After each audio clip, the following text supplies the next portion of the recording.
अस्सलाम वालेकुम, कैसे हैं आप सब। उम्मीद है आप सब खैरियत से होंगे। Welcome to my YouTube channel. तो चलते हैं, आज एक जो वाक़या देखने को मिला है पाक फ़ौज का, किस हद तक जो है आवाम से प्यार है, मोहब्बत है, और वो किस हद तक आवाम या पाकिस्तान के लोगों से कितना मोहब्बत करते हैं। तो ये वाक़या, ये पहले मैं आपको ये बताता चलूँ कि ये जो फेक न्यूज़ गर्दिश कर रही है कि पाकिस्तान में आटे की कमी है, तो ये जो वाक़या पेश आया मुरीद मुजाहिद होटल के सामने जो है 3 ट्रक खड़े हुए थे। वो क्या कर रहे थे, आटे की 20 किलो वाली थैलियाँ जो बेच रहे थे 790 रुपये के हिसाब से। तो इस तरह ये मैं आपको बताता चलूँ कि पाकिस्तान में अल्हम्दुलिल्लाह आटे की किल्लत नहीं है। और हमारे जो प्राइम मिनिस्टर इमरान खान साहब ने भी ये कहा है कि पाकिस्तान में 1 साल के लिए राशन मौजूद है, तो आप लोगों को फिक्र करने की ज़रूरत नहीं है। लॉकडाउन की वजह से मुख्तलिफ इलाकों में मुख्तलिफ जगहों पर लोग क्या करते हैं कि स्टॉक करना शुरू कर देते हैं घरों में कि आगे क्या होगा। तो इससे उस इलाके में, उस शॉप पे, उस शहर में थोड़ी सी किल्लत हो सकती है, लेकिन अल्हम्दुलिल्लाह पाकिस्तान में कोई किल्लत नहीं है, तो ये फिक्र नहीं करनी।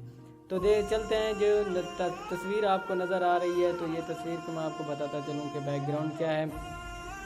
एक बूढ़ी माँ जो इस होटल के पास से जो ट्रक ठहरे तो उनसे आटे की एक थैली लेती है और सड़क के साथ साथ चलना शुरू हो गई।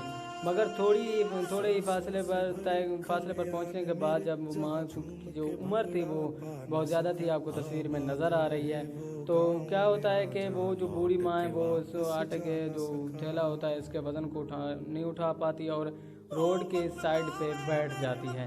तो पाक फ़ौज के जो जवान होते हैं वो इस मंज़र को देख के वो उस बूढ़ी माँ की तरफ बढ़ते हैं और वहाँ पे जाकर सबसे पहले के जवान क्या करता है कि अपने जो पानी की बोतल होती है वो उस माँ को देता है और वो उसको पानी पिलाने के बाद पूछता है, माँ जी आपने ये थैला क्यों उठाया हुआ है, क्या आपका कोई बच्चे नहीं है जो इसको उठा के ले जाते घर तक। तो माँ जी बताती है, नहीं बेटा, मेरा कोई बेटा नहीं है, इसलिए मैं इस थैले को उठा के ले जा रही हूँ। एक तो आपके सामने है कि जो बहरान है, तो इस लॉकडाउन है, इसके लिए तो 1-2 बंदे को ही निकलने दिया जाता है, तो वो बूढ़ी माँ ही आटा लेने के लिए आती है। तो क्या होता है कि वो बूढ़ी माँ जब बैठी होती है तो पाक फ़ौज के जवान पहुँचते हैं तो उनसे पूछते हैं कि माँ जी आपने कहाँ जाना है। तो वो माँ जी बताती है, पुत्र बंगाल पुली नहर के पास जाना है।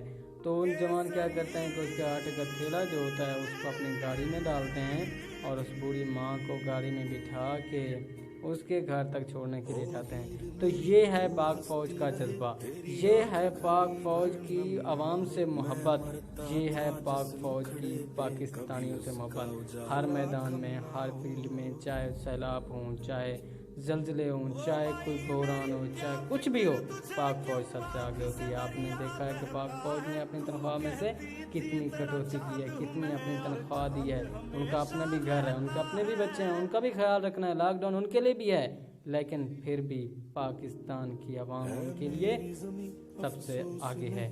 वो अपनी जानें, अपनी सेहत, अपना वक्त, सब कुछ इस मुल्क के लिए, इस कौम के लिए कुर्बान कर रहे हैं। तो हमारा भी फ़र्ज़ है कि हम उनकी इस कुर्बानी को, इस मोहब्बत को, इस जज्बे को आगे लेके जाएं, दुनिया को बताएं कि पाक फ़ौज किस तरह हमसे मोहब्बत करती है और हम किस हद तक उनसे मोहब्बत करते हैं।